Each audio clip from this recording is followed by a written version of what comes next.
So in these next two videos, we'll give our second application of the dynamic programming paradigm. It's to a quite well-known problem. It's called the knapsack problem. And we'll show how following the exact same recipe that we used for computing independent sets in path graphs leads to the very well-known dynamic programming solution to this problem. So let's jump right into the definition of a knapsack problem. So the input is given by n items. So each item comes with a value, v sub I, the more the better for us, and also a size, w sub I.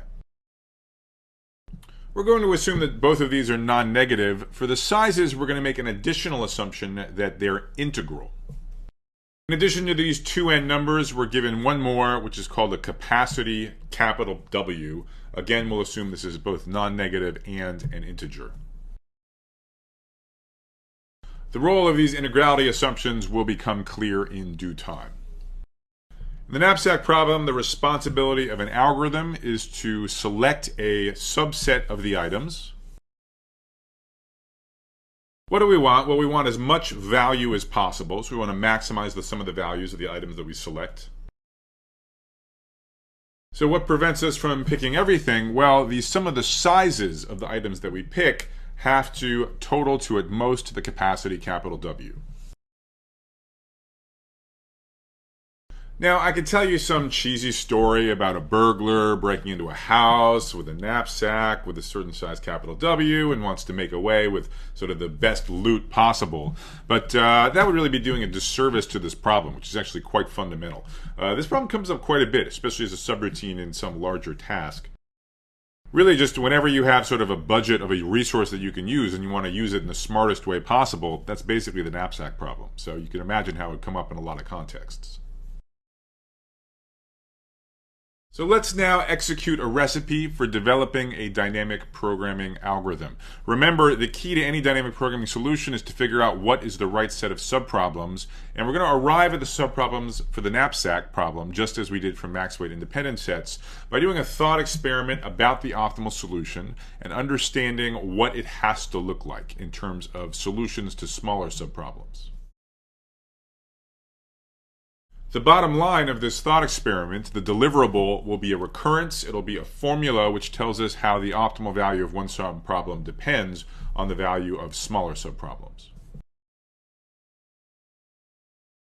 So to begin the thought experiment, fix an instance of knapsack and let capital S denote an optimal solution, a max value solution. We began our previous thought experiment with the content-free statement that the final vertex of a path is either in the optimal solution or it's not. Now, what is the analog of the rightmost vertex in this knapsack problem?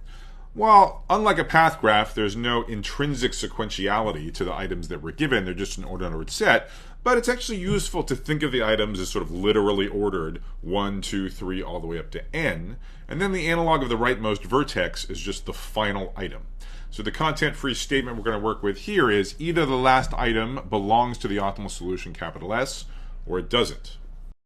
We'll again start with the easy case when it doesn't. What we argued in the path graph problem was that the max-weight independent set in the analogous case 1 has to be optimal if we just delete that rightmost edge from the graph. So here the analogous claim is that this set S should still be optimal if we delete the final item n from the knapsack instance.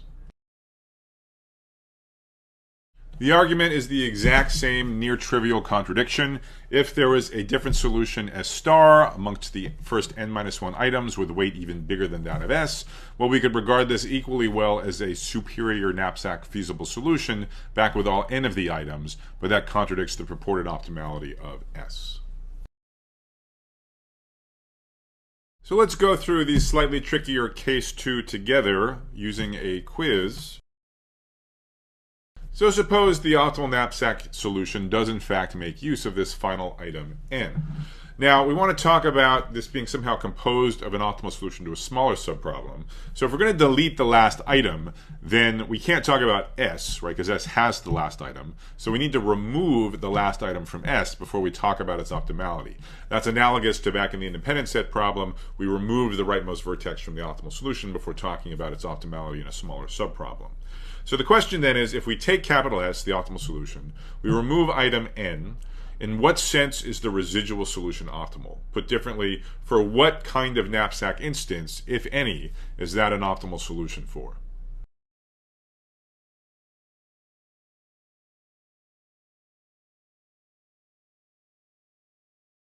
All right, so the correct answer is C. So back in the independent set problem, what we said is that if we remove the rightmost vertex, then what's left is optimal for the residual independent set problem we get by plucking off the rightmost two vertices.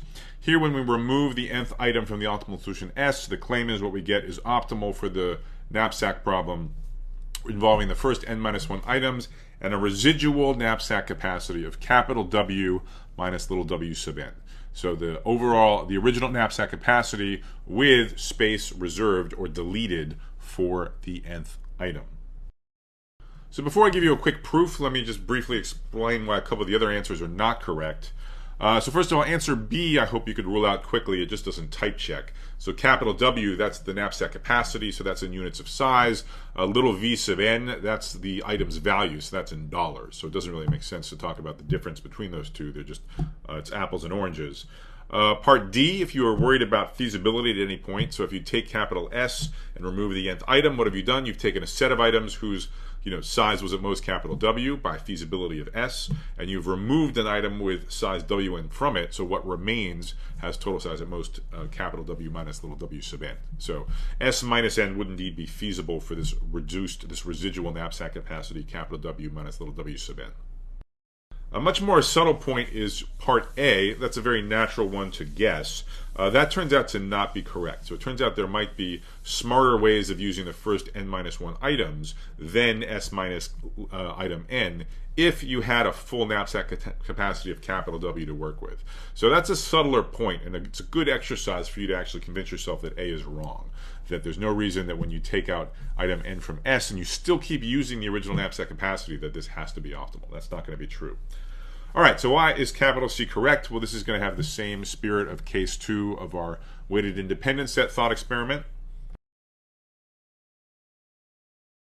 So let me give you the proof. The proof is going to be the usual contradiction analogous to case 2 of our argument in the weighted independent set problem. So suppose there was something better than S with n removed with the residual capacity capital W minus little w sub n.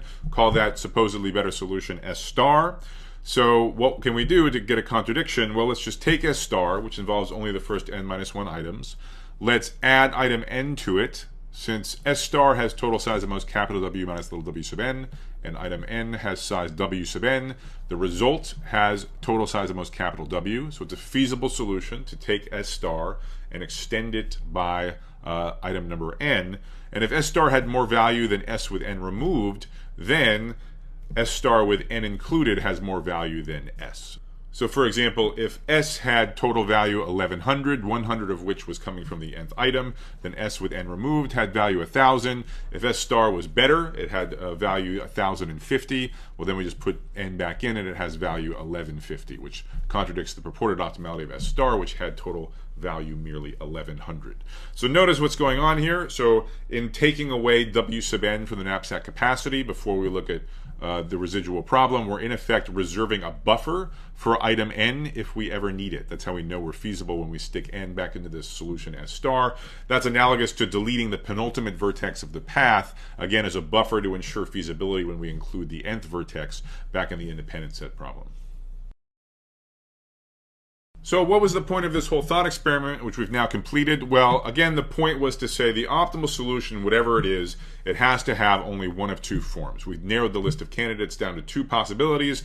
Either you just inherit the optimal solution with one less item and the same knapsack capacity, or you look at the optimal solution with one less item and less knapsack capacity by W sub n, and you extend that by item n. But those are the only two possibilities. So again, if we only knew which of these two cases were true, if we only knew whether or not item n was in the optimal solution or not, in some sense we could recursively compute the rest of the solution. So just as that was enough to get us going with a dynamic programming algorithm for weighted independent sets, so it goes with knapsack, as I'll show you on the next video.